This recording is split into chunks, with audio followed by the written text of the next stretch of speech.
Germany के शहर Frankfurt में भारतीय यौम जमहूरिया को सिखों और कश्मीरियों ने यौम सियाह के तौर पर मनाया, जिसमें लोगों ने भरपूर शिरकत की।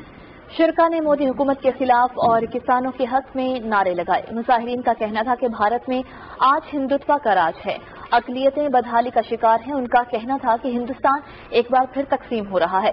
खल्फिशार और इंतशार का दूसरा नाम मोदी सरकार है। अकलियतें हों या मकबूज आबादी, किसान एहतजाज हो या जवाहर लाल नेहरू यूनिवर्सिटी के तलबा, हिंदुस्तान में आज़ादी के नारे गूंज रहे हैं।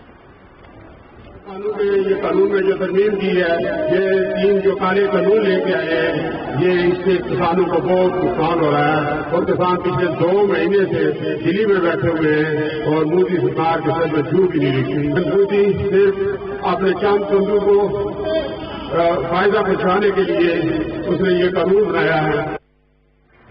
भारत में जालिमाना ज़रई कवानीन के खिलाफ किसानों की तहरीक पूरी शिद्दत के साथ जारी है।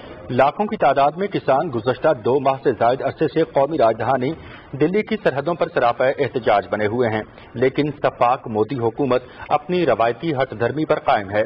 तरीक़ैन में मुज़ाकरात के 11 दौर नाकाम हो चुके हैं और ताज़ा तरीन सूरत हाल ये है कि हुकूमत ने धरने के मकाम की नाकाबंदी सख्त कर दी है, जिसके बाद मजीद किसी शख्स का एहतजाज के मकाम तक पहुंचना मुमकिन नहीं रहा।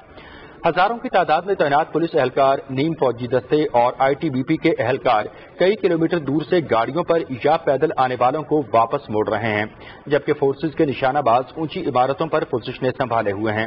मुल्हका इलाकों में ड्रोन से निगरानी की जा रही है, साथ ही पुलिस एहलकार मुसलसल वीडियोग्राफी भी कर रहे हैं। पूरे इलाके में फोन और इंटरनेट की सर्विस मुकम्मल तौर पर बंद कर दी गई है, जिससे मुल्हका आबादियों को भी मुश्किलात का सामना है।